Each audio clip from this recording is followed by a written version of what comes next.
Hello.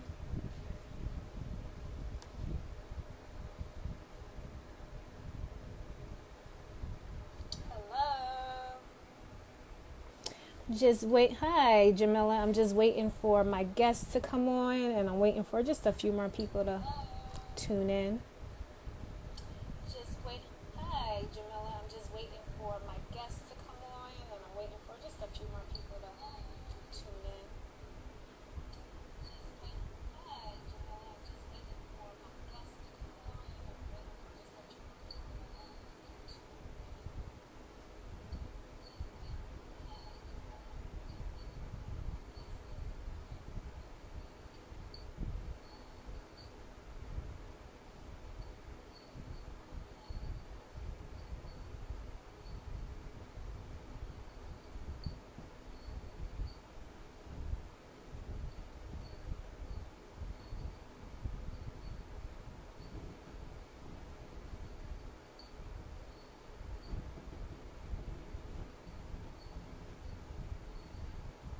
Hi.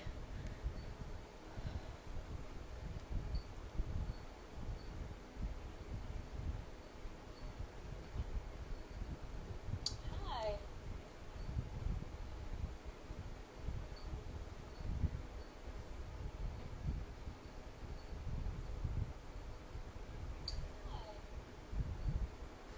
Hello, Musin.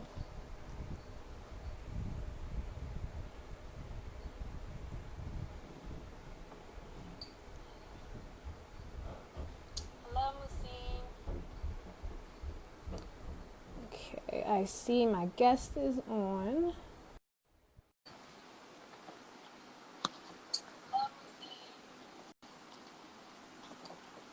Hey. Ah, you got on. Can you hear me?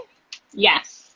Okay. How about when I got on my phone, it was like, oh, can't you can't go live. Something like that. I was like, come on. Oh no.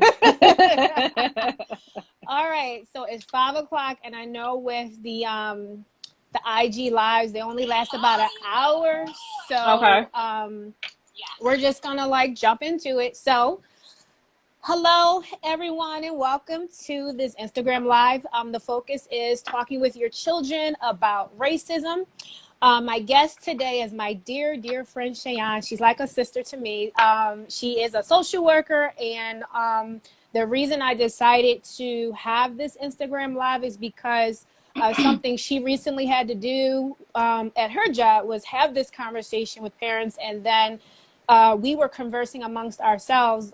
She asked me for help to get a resource for children with autism. So, by me going through that research, I was just like, oh, I think, there are a lot of people out there who would probably benefit from this information. And then also talking with Cheyenne about just how her talk with parents went, I thought it was very beneficial for everyone to hear these tips and hear the information. So basically, what I'm going to do is, again, I'm going to introduce Cheyenne. I'm going to give her the floor to share her tips, what she had to do, and then I want to leave the rest of the time to just open the floor up for questions for those of you who are following and watching this Instagram live. If you have questions to I'm trying to get my share the camera question, to yeah, focus. so to share the questions that you may have, so that way we can address them while we're on this Instagram live. So again, this is my friend Cheyenne Burrell. She is a social worker, and I'm going to let her go into more detail about her background because, again, I want to put respect on her name. Like, I know she's done a lot, so I don't I want to make sure, again, I put respect on my friend's name and she can go into that more. So go ahead, Cheyenne. Okay, so hi everyone. Welcome. I'm Cheyenne Burrell. I am a master's level social worker slash therapist. I have been in the field for the past 14 years.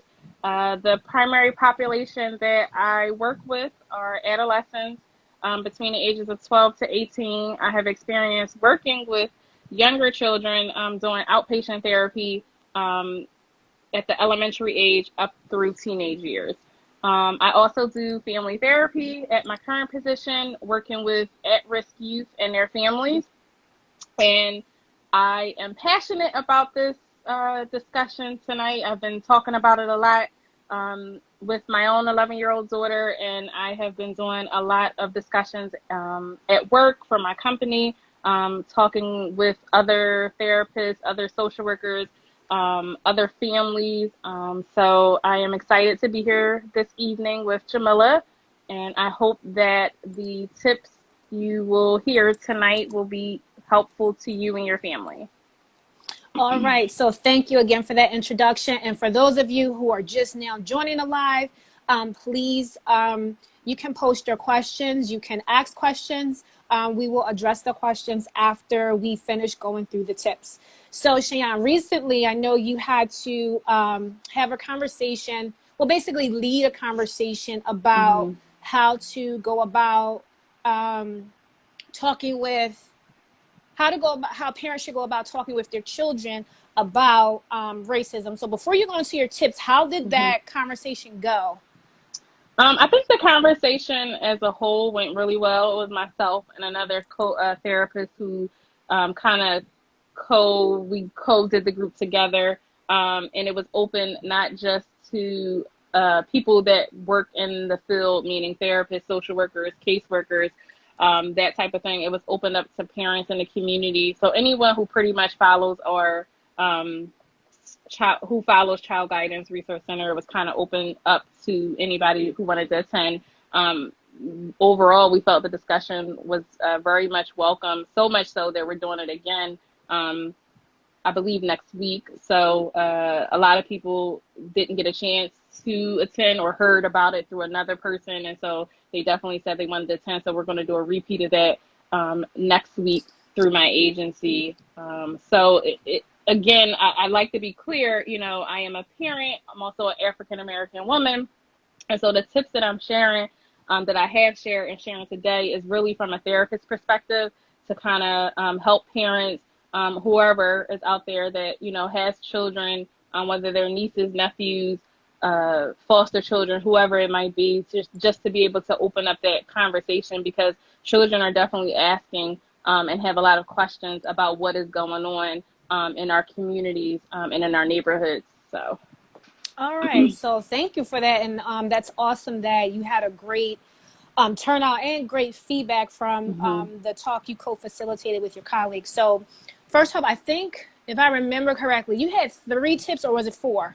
It's about 4. Yeah. Okay. 4. So, so we can get started into going into the tips. So what was the first tip that you offered parents? Right. So the first tip I offered with parents, just to encourage parents to keep in mind the ages of their child.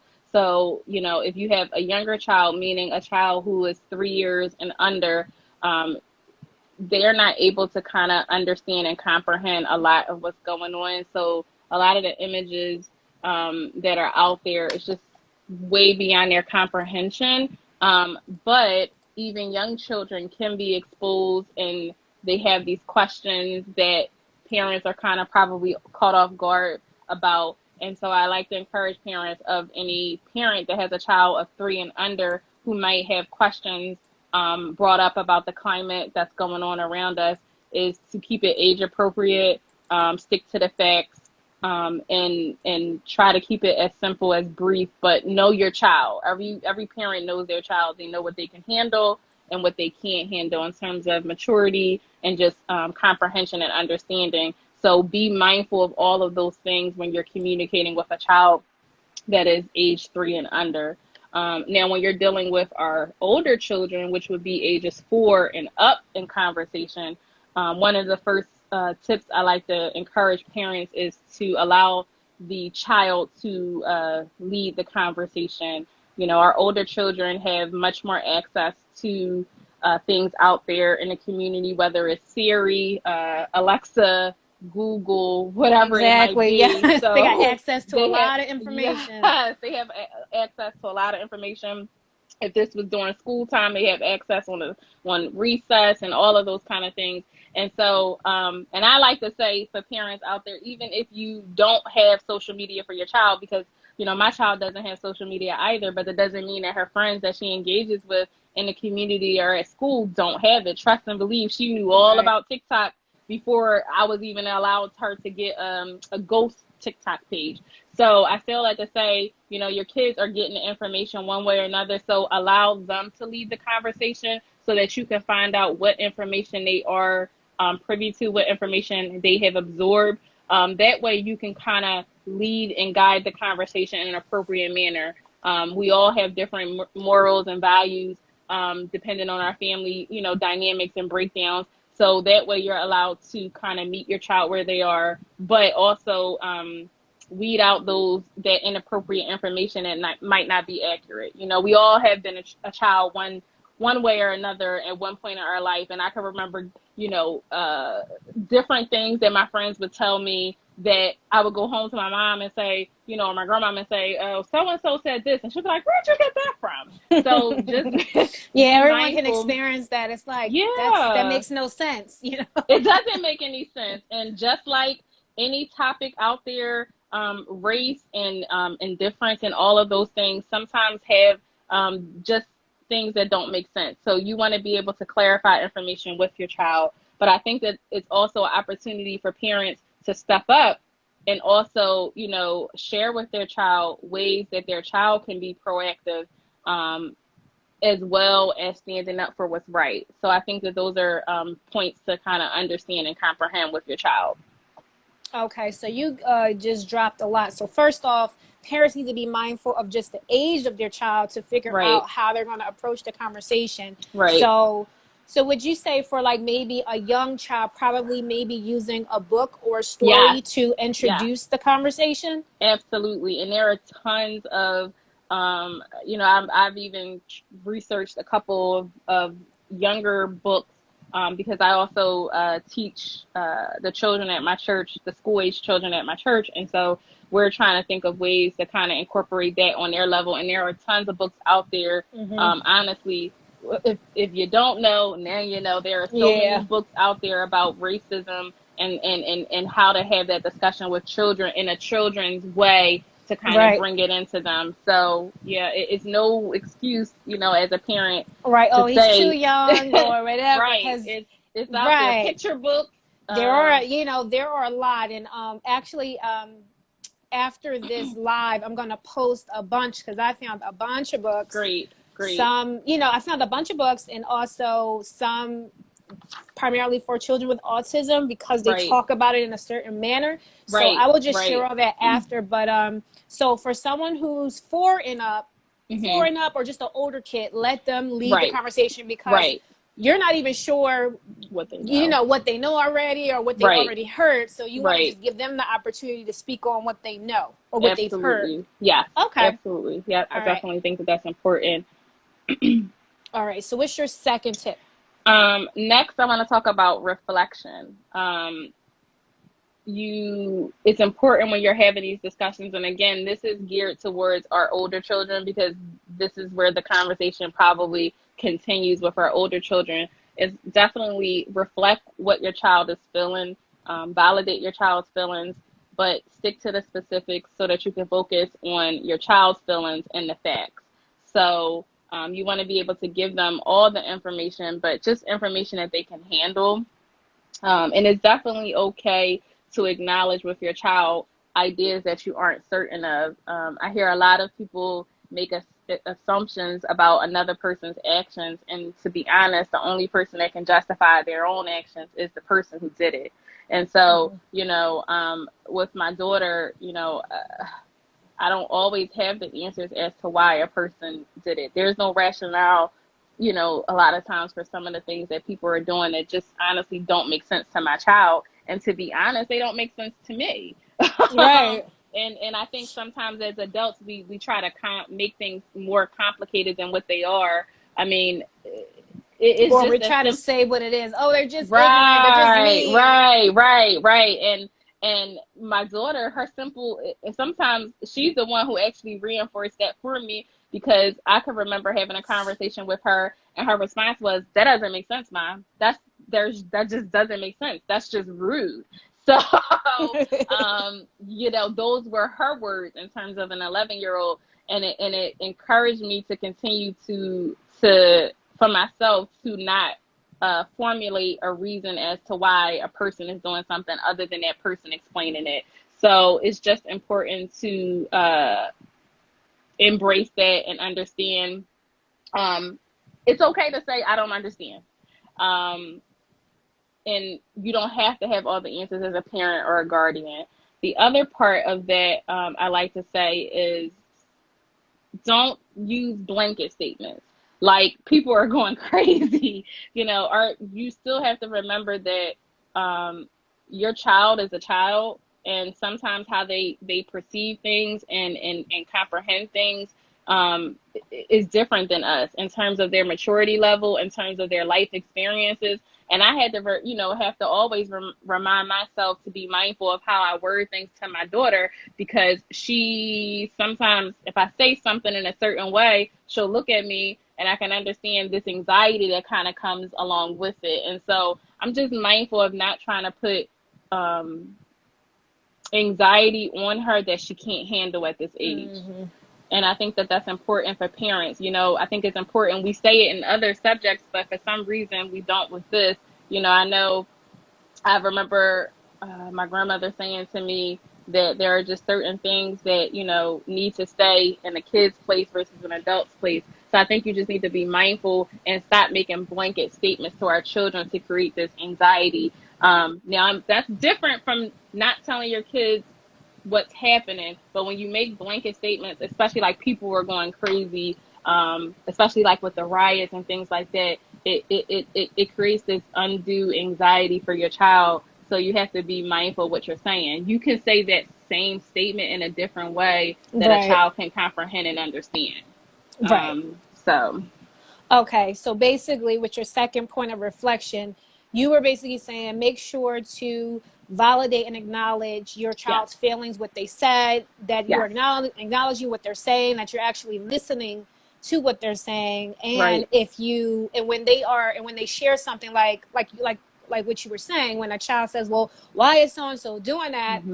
Don't assume and just say, well, he's rude or he's ignorant, because you have no idea what that person has gone through or what has happened to them for them to behave in that manner. So it is okay to say, well, I don't know. And I think sometimes parents will go based off of experiences they have had to say, well, maybe, sometimes, parents can say, well, maybe he or she was bullied, or maybe he or she went through the whatever, to to give them an answer. It's like they may feel obligated. I have to give my child an answer to their question, so that way they leave me with some type of understanding. Right. And then you also said, hold on, okay, so don't make assumptions. It's okay to say that you don't understand, and Jamila, don't use blank. Your screen. I'm your blank. Face. Yeah, you're blank. Oh my gosh, I don't. Oh, there you go. Okay, alrighty. So basically, you said it's okay to say you don't understand. It's okay to say that you don't know, and to not make assumptions for why someone is behaving the way they are. And also, don't use blanket statements, because you don't want to place extra anxiety on your child, because your child may already be feeling anxiety based off the understanding they may have of the situation. So you don't want to add anything extra onto them. Right. I agree. Definitely. All right. So what's your next tip? So my next tip is for parents, and this is for parents whether you're African American, Caucasian, no matter what your background is in terms of religion. I think it's so important for us as parents and caregivers to encourage our children to accept things that are not what they are used to. And I think that if we start there, that the world would probably be a better place. Kids often, because they don't know any better, they often, if they're not sure about something, or they're not aware of something, if it's something that's different or unknown to them, they might make a statement that is inappropriate. And it's up to the parent or the caregiver to kind of step in that moment and be proactive, and not be silent about something that you notice in your child. I hate the terminology that, she's such and such age, so she'll grow out of it, or she'll grow to learn. No, it's up to you as a parent or caregiver to meet your child where they are. And if you notice something that is undesirable in your child, then it's your job to stand up in that moment and acknowledge it. Now, I'm not saying that you immediately chastise them or scream at them, because that's not appropriate either. But what I am saying is that if you notice an undesired behavior or action in your child, it's up to you as a parent or guardian to correct it. It's the same way. It's amazing to me how, when we teach our children to be kind, and, if they're on a playground, we teach our kids to not snatch. And if we see them snatch a toy, we immediately interject and say, no, no, no. But when it comes to certain subjects like religion differences and just race differences, we tend to kind of not say anything. And I don't know if it comes from it's just a touchy subject, so I don't want to address it, or I'm embarrassed, so I don't want to address it. So I'm kind of going to not say anything and hope that this moment passes. But when we do that as parents and caregivers, and we don't acknowledge that, okay, my child said something that was inappropriate and I don't like it, that's not what I stand and believe for. I need to step up and say something, because when you're silent, it only teaches your child that it's okay.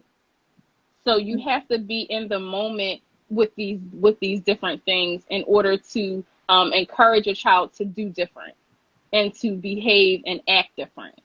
If you don't say anything in the moment and you just kind of let that moment go, kids learn in the moment. Believe it or not, they learn better in the moment.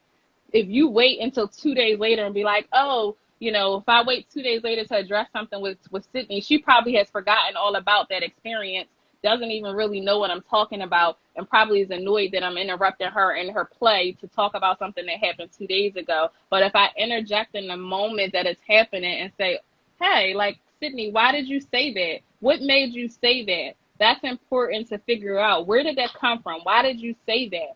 And then, encourage them that no, that's not how it goes, or no, that isn't. I think that is important for us as parents and caregivers. So that was I think that's very profound, like what you said, because I've even seen that a lot outside. I've seen it in the school where, something happened. I'm looking like, is somebody going to say something in this moment? And it's like, you're like, okay, because that's not your child. You're like, is she going to say something about this? Because I'm uncomfortable with what was just said or what was just done. And you're like, well, maybe they have the conversation in the car. And it's like, because you're wondering, like, I hope they address this. Like, and I know you saw it. But that does happen a lot. It's, as adults, it's like, well, you know what, let's just get out of this situation, and we'll talk about when we get home. And what you said was, in a moment, I think it's very important to do that, so that way the kid can make the connection. Okay, this just happened, I said this, and my mom or my parent or my caregiver corrected me in this manner. So it's like, okay, I must have said something, or I must have done something that I should not have done. Like you said, in that moment, versus wait until later. Like you said, they probably forgot that they said or did anything. And it's like, well, sometimes, Kim might say, why didn't you say something then? Right. I mean, I know as adults, we feel that way. Like, well, why didn't you tell me that? Right. We do this with our own friends. Like, why didn't you say something? If it was bothering you so bad, why didn't you say something? Instead of letting things go on and fester. Another important thing you said was we have to accept things that are not used to us. So, like, I think it is very important that we teach our children, everybody does not look like you, think like you. Everyone doesn't practice the same religion as you, and all of that. And you don't have to agree with someone, but respect that person and their culture and their religion and whatever it is they think. You don't have to agree, but just be accepting of people. Like, everyone's different, because no two people are the same. And I think not at all. Sometimes you can tell, like me, I'm a teacher, so you can tell which students, parents, or caregivers have had these conversations, and then you could tell the ones who haven't, because it's very hard for them to move past the fact that, well, that's wrong and you shouldn't do that. And it's like, I hear what you're saying, But I said, this is what this person is being raised to do and raised to this is their understanding. You don't have to agree. This is a constant conversation I have, just in school, but it's very important because children think that, well, because I'm this way or I do this, everyone else must think this way. Everyone else must do this as well. And I think it's important when the parent or the caregiver is there to help guide them through their understanding and help them to understand, no, everyone is not going to think like you, and that's fine. Right. I agree. And that's big, I think, for me in my household with Sydney, my daughter, because Jamila, is you have to not just encourage your child to be accepting of other things outside of them, but here's the thing that I'm going to encourage parents to do, and it might not be welcome, but here's the thing, because you said it, that was so profound, Jamila. It's important for us you can acknowledge another difference from you and still instill your family morals and values with that. Does that make sense? Right. So you can still, here's the thing. I'll use this as an example. Like you just said, there are so many different religions. There are so many different cultures, backgrounds, and differences between us all. And it's okay for you to acknowledge a different religion or a different culture, or something as simple as Thanksgiving dinner. That's something that's different depending on your family. Everybody does it different. But that doesn't mean that it's wrong, and it doesn't mean that your way is necessarily right or wrong. I think, unfortunately, we put ourselves in a box. We say this is right, this is wrong. This is what we have established as the Burrells. This is what we have established as the Bashirs. But that doesn't mean that your way of practicing something is wrong. And I think that we have to get to that point as parents and caregivers to start to kind of develop that with our children, because they are the way of the future. That's that old age saying, the children are the future. Teach them well and let them lead the way. You know the song. Right. Yes. But it's amazing. But it's the truth. Yeah. It's the truth. And just even when kids see the differences in each other, you can be practicing the same religion, but you can be the same, you can have the same religion, but you practice it differently. Right. And it's I don't even think people realize that. And it's but we're both Christian. We're both Christian, right? Or we're both Muslim. We may practice something differently, and it's you're not wrong. I'm not wrong. We're both still Christian. We're both still Muslim. So it's like it goes back to what you said. Accept things that you're not used to, and I think it's just important that I don't think as adults we're just mindful of that. Even just sometimes when you're teaching your kids. Just things you're not mindful to even say or just remind them. Everyone, it's not till they're older. Well, everyone is not going to think like you. Everyone doesn't agree with you, and that's fine. But it's I think with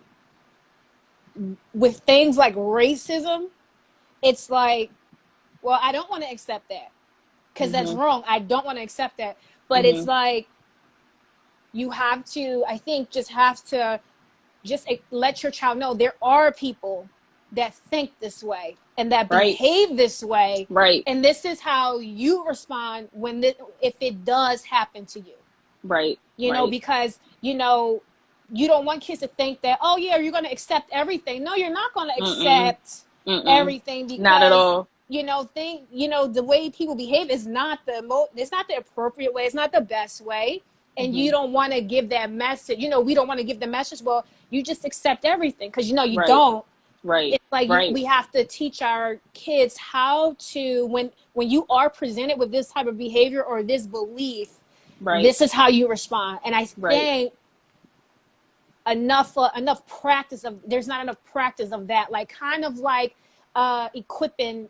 I'll say you find it a lot with people of color or African-American parents. You know how you train your kids. This is what happens if you get stopped by the police. Right. I want you to do this if you get stopped by the police. I want you to do this if anyone comes up to you, you don't know them. If anyone says this to you about your religion, say this. This is what you do. Right. And I find, with non-Black parents, they don't have that same, I'll say, normal that we will have, Right. where Right. they see the need to, oh, I have to equip my kid for this. And it's like, well, we're never going to face that. We don't have that issue. Mm-hmm. Mm-hmm. You know what I mean? So it's like, I'm not going to say parents don't have these conversations. You have a lot of parents that do, but it's like the ones that don't, it's not their reality to have it. It's like, Mm-hmm. I don't need to have this conversation because it never comes up.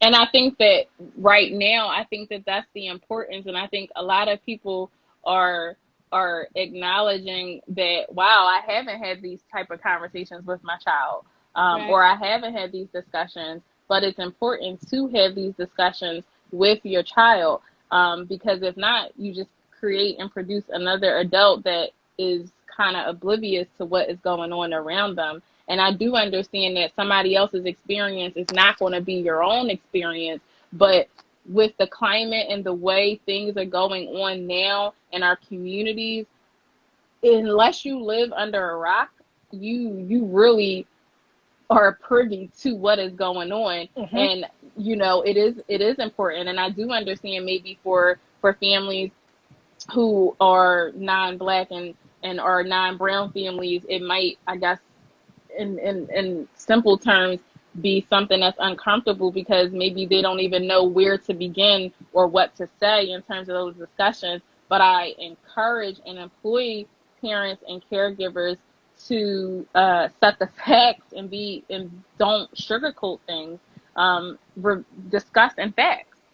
Be honest with your child. Answer the questions, but I hope that parents and caregivers are taking an initiative to reshape the narrative, encouraging their child or children to stand up for things that are not right and that are just blatantly because a person's color of their skin. Right. Absolutely. Because go ahead. Finish go your ahead. thought. No. Go ahead.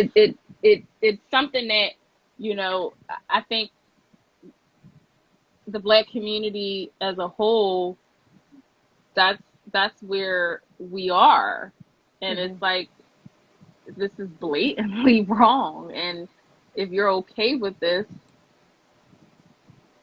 there's a problem there. There's a problem. There's a problem there because it has been blatant in our face, just our everyday, like, I can guarantee you can have 20 Black people. Everybody has a story of being discriminated against, experiencing racism.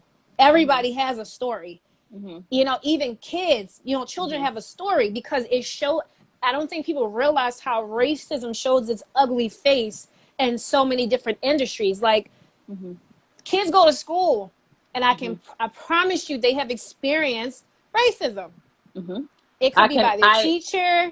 It could be by a related service professional. It could be just someone in the school. It could be another peer.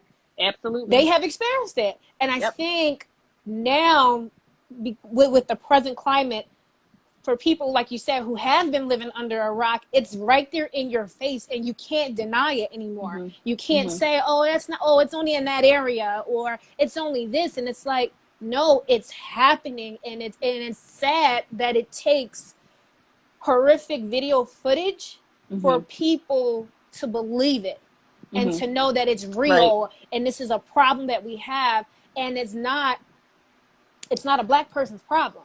Right. You know what I mean? Right. It's a mindset that has been passed on from generation to generation amongst our non-Black citizens. Like it's a problem, and it's, I'll say, until they speak up more and mm-hmm. speak out when it happens in front of them, I think that's when you'll see a shift, because as African Americans, we protest, we will do what we have to do to fight against racism and fight for equality. But it's like the people who are causing this trauma on us, it's changes they have to make. It's a mind shift that they have to make, and it's new practices that they have to follow. Right. I agree. I definitely agree. And I think that it's so powerful and profound as parents and caregivers to acknowledge the power that they have to make changes in our world, and it starts with our children. Is to really embrace and evoke that change in our children.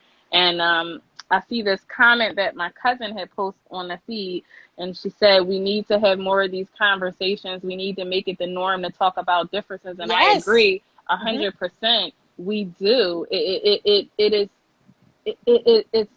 like taboo to talk about it, but I think that there are so many wonderful differences amongst us all that are positive. And I think that if we could embrace all the positive, beautiful differences that we have as human beings, celebrate them.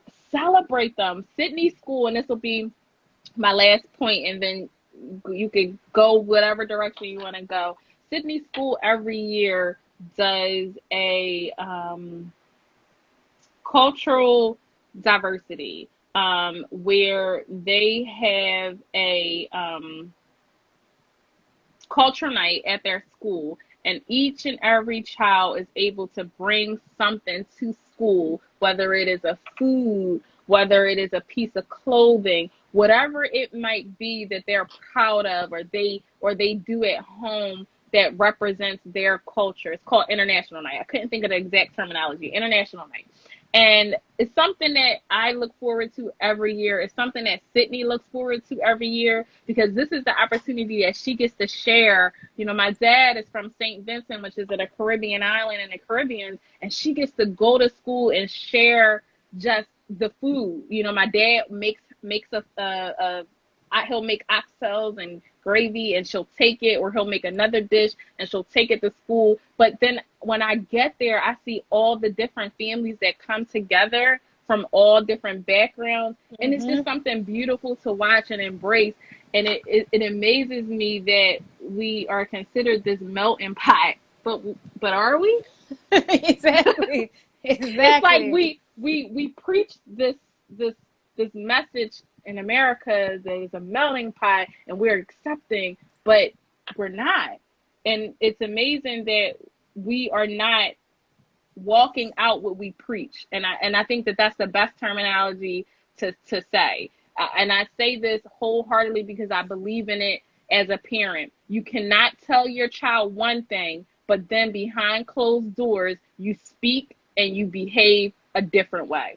Absolutely. You are only showing your child that it doesn't matter what I say, I'm going to do what you do in terms of behavior. And I think that that's important. And as parents and caregivers, if you're doing two different messages, then you need to check yourself as a parent and caregiver and say, how am I going to be accountable for what I put into my child? I'm telling my child one thing, but my child sees me behind closed doors speaking another way and doing another way unto other people. And that's important for us as parents and caregivers. You have to walk it out and do your actions that come out of your mouth. You can't preach at your child and tell them one thing, but then behind closed doors, they observe you doing something different. It sends mixed messages, and all it does is encourage this behavior that we're striving to overcome in the Black and brown community. You know? Absolutely. Absolutely. So I just want to recap because I wrote down 4 points, sorry. Practice what you preach, basically, is what you're saying, which I think everyone can take a dose of that. So I'm just going to recap the 4 points you made. So the first point you said, when talking with your child about racism, to keep in mind the child's age. So if they're a small child, you want to make sure you lead in an appropriate manner. You may want to utilize books at this age to introduce the topic, to even start that conversation. And for your older children, you want to allow them to lead the conversation and weed out any inappropriate information. So, because basically, your school age child, even if they don't have social media, let's even say they don't even have a cell phone, which is odd these days, but they go to school, they have friends that do, And they show each other. That's just like a song your parent don't want you to hear, but one of your friends is allowed to listen to it, and they tell you, oh my God, listen to this song. Absolutely. So it's like your child knows a lot more than what you may think. So allow them to lead with what they know. Just let them talk. Right. Your second point was reflection. So validate and acknowledge what your child has shared with you. Let them know that you hear them out, you're listening to them. And if you don't, and if they ask you questions about, well, I don't understand why so-and-so is acting like that. That's not right. That's rude. It's okay to say, I don't know why so-and-so is acting that way, versus giving your own assumption as to why that person is acting that way or even saying those things. Right. You also touched on, don't use blanket statements like, oh my God, they're just crazy or something like that, because you don't want to add any anxiety onto your child, and your child may already be experiencing anxiety with something they may have experienced or just seen. Right. Your third tip was, we have to teach our children to accept differences amongst people. That yes, you're being raised this way in the world. We're raising you this way. That doesn't, everyone else is not being raised that way. And everyone is not being taught proper information. Make sure you share that with your child. Right. Everyone's not being raised the same way, and everyone's not getting the same proper message. Right. And as parents, when you correct the behavior, it's okay to correct it in that moment. Don't wait until if you see a behavior in your child that isn't desirable, to check it in that moment, versus later on where they probably forgot about what they did or said, or they may be like, well, why didn't you say something then? Because it's more meaningful in that moment, because they can make the connection with what you're saying to that action they may have done. Right. And then your last point is basically to practice what you preach. So if you're telling your child, okay, you treat everyone equally, you treat everyone with respect, you make sure you do, X, Y, Z when you're dealing with people, but then they see you at home using derogatory terms to describe people, using stereotypes to describe people. Children learn from what you do and not so much of what you say. So it's very important that, like you said, you practice what you preach. Do not say one thing to your child, but then do something completely opposite. Like, yes, kids are sponges. Yes, they are. They are watching your every move. And it's like the years of do as I say, not as I do, they are dead. Like, even when you hear, I think that's the stupidest thing that was ever said, because it makes absolutely no sense. Because it doesn't. As a kid, that's just like if you have older siblings or older cousins, you want to do what they're doing, and because you're watching them, so you want to emulate what they're doing. You're not. It doesn't even matter what they say. You don't even hear what they're saying, but you're just so tuned in with what they're doing. You're like, but I see you doing this. Like, you confuse children that way, and you teach children not to accept responsibility for their actions. Absolutely. Because as an adult, like you said, Jamila, I don't understand that term. I know growing up, I've heard it, not necessarily directly from my parents or caregivers, but I've heard it, and it's like, what? Doesn't even make sense. I don't know, as adults, sometimes I think we need to be mindful of the messages, like you said, that we put off to our children and what that message means. Absolutely. Absolutely. And then also be mindful of, even though you are raising your child a certain way, you're doing certain things in your home, do know when they go outside, when they go to school, when they go to scouts, when they go to work, when they go to all these different activities, there are other kids who are being raised completely different, who can expose your child to something that you may be like, you may not want to address it because you haven't taught them that, but it's like, well, they're amongst it, and you have to, you gotta like you said, like, you gotta address it. And weed out any ill information, to help them just understand and how to address some. I think we also need to teach kids how to address it. Teach kids to speak up. Teach kids to speak up. Teach kids to speak out, because sometimes kids are, kids are very social. and they don't want to, lose friends, or they don't want to be ostracized for saying, what it is they have to say. So I think teaching your kid how to speak up, and then even if you're not strong enough to speak up, this is what you do if you're not comfortable to do that in that moment. Absolutely. Absolutely, Jamila. All right. So I just want to open up questions. Does anyone have any questions that are on the live at all for Ms. Cheyenne? I think we've got some nice comments. Does anyone have a question? Specifically, have any of you had the conversation about racism with your children? How did it go? Do you have to have follow-up conversations? I don't see anything. I don't think we have any questions. Let me see. I'm just going to share until I see questions, because we have, we got like about, I would say like 10 minutes. I'm just going to share some books that I came across that talk about talking with kids about racism. So it's books that teach your kids about racism and discrimination. Oh, wait. Here's a question. How do you instill in your children empathy as a way to help with talking about racism? Let me pin this. Did you pin it? Oh, yes. Hold on. Do you see it now? How do you instill in your children empathy as a way to help with talking about racism? That's a good question. That's a very good question. Very good. Because it's like teaching empathy, sympathy. I think maybe starting with saying how empathy and sympathy are not the same thing.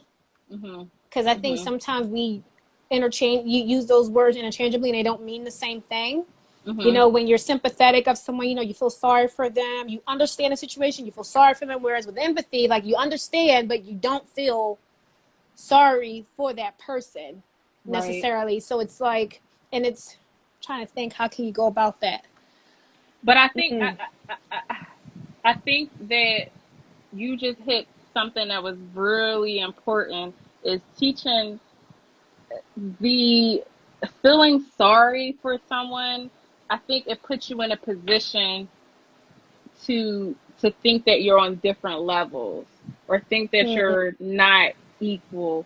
And I think that it's so easy to utilize that and say that, because we want to acknowledge that we have feelings and we have emotions, that we are affected from what we see in another person, or we hope that is what happens. But the reality of it is you're right, Jamila, they are two different things. And I think that it's important to kind of start there, with explaining what they are to our children.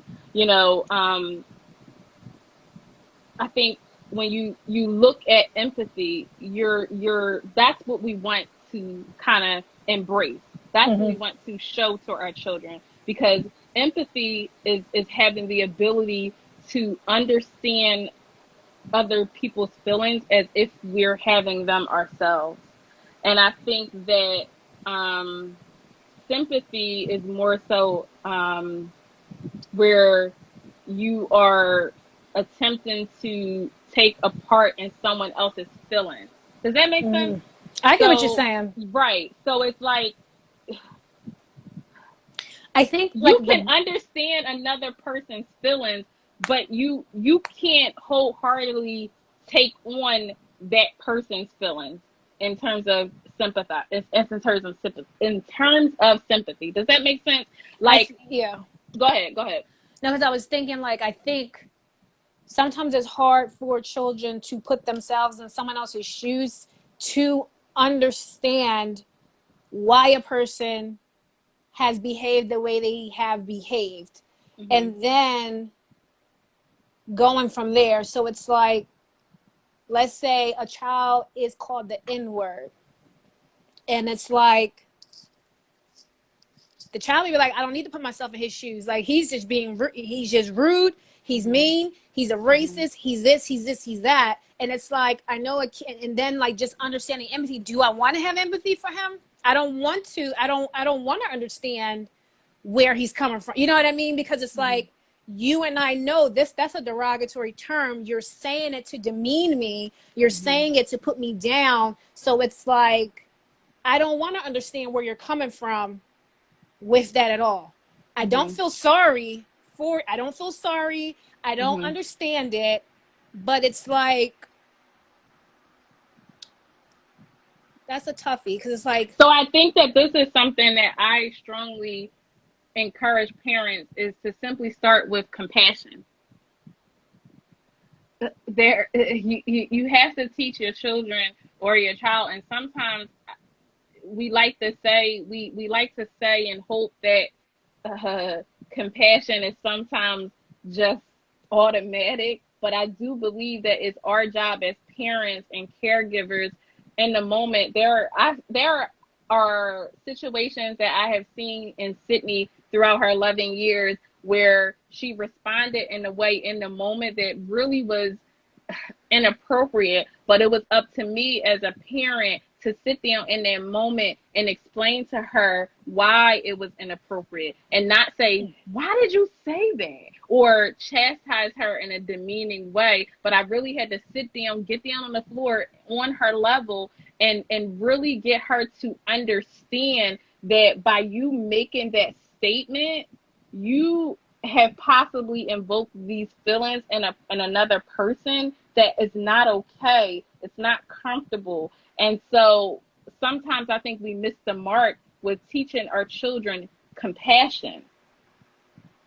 You know, we miss that mark, and it's important to teach our children to have compassion. And I think a lot of times we simply miss that mark. And it goes back to my comment that I made earlier about embracing the moments that happen right before your eyes. I think a lot of stuff we miss the opportunity in the moment, and then it doesn't hit home with our child or our children. I know we all are busy. I know that in the car ride home coming from work, you pick up your child, and you're already probably trying to decompress from the day, and your child, if you have a child like mine, is chit chatty and goes, and they're dumping a million things on your plate, and you're probably jumping in and out in terms of listening. But I think that those moments are important, believe it or not, because 9 times out of 10, I noticed with my daughter is that a lot of times she will say things to me and communicate with me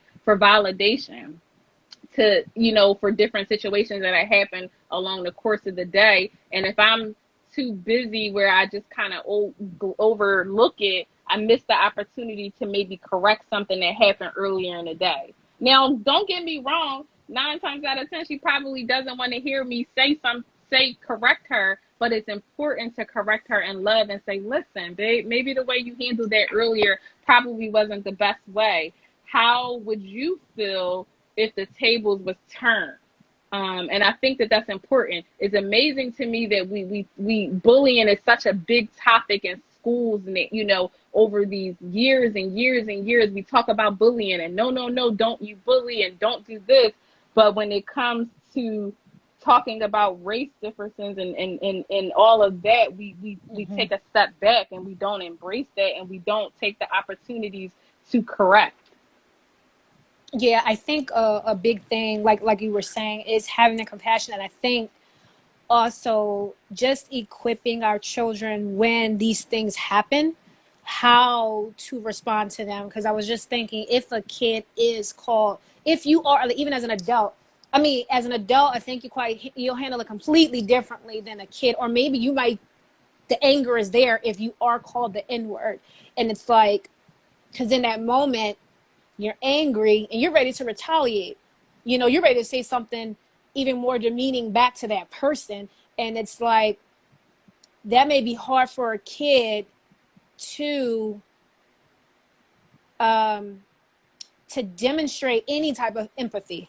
And then also like Dana Carter just shared, like being in a school, like you want to make sure your teachers can show you that example as well. It's like, it's truly a village. It's not, the education is not 100% on the the teacher or the parent, you know, everybody Mm-hmm. should be teaching these examples and being models of how to address this, how to show compassion, how to show empathy. And if a kid feels like, well, the teacher, or let's just say so and so in my class, they do this to me every day, and it's like they may not even be attentive to even listen, to even want to understand what the teacher is trying to, I'll say, show them in the way of how to respond to certain things. It looks like we have another quick question. All right, it says, hold on, let me pin it up here so you can see it. It says, I have a 4-year-old and a 2-year-old, and they are so young, but love their innocence. As example, as example of seeing another kid is just seeing someone else to play with that makes me. Oh, okay. It wasn't a question. This person was just saying that they have a 4-year-old and a 2-year-old, and they are so young, but love their innocence. How seeing another kid is just seeing someone else to play with, and that they're happy about that. Okay. Alrighty, so I don't think we have any more questions. So what I'm going to do is, because I want to be mindful of the time and Cheyenne Burrell's time, I have a list of books that I found that that help parents have the discussion about racism and discrimination. So what I will do is I will post the names of these books, and I will also put their pictures on there, so that way parents, caregivers, if you want to search the book, buy it yourself, you can. Also, I found some literature, picture books for introducing race and ethnicity to kids with autism. So these are I think I found 10 of them. So what I'm going to do is I'm going to make a separate post specifically for that. And I will also put the link, so that way you can go to this blog, because it was actually a mother of twins who have autism. She compiled this list of books that she has used herself. So I will post that link, so that way you all can go and look at it yourself and see the name, see the books, and you can see her reviews of why she chose those books. All right. And Miss Carter, she said, in kindergarten, I used to have a rule: if anyone falls, you don't laugh, you help them up. It only takes a week to change the mindset of being amused by the downfall of others. Very true. Very true. I think that's very, very, very much so true. Yes. And it's something simple, like when you just like what you were saying in that moment, have that teaching moment with your kid. That's the same that you can do in a classroom. Like the moment somebody's laugh, like when kids see the teacher's reaction, they stop immediately. Like and it's like, but if you're that teacher who says nothing, then it continues, versus the teacher that will interject and say, that's not funny, and that's not what we do here. Right.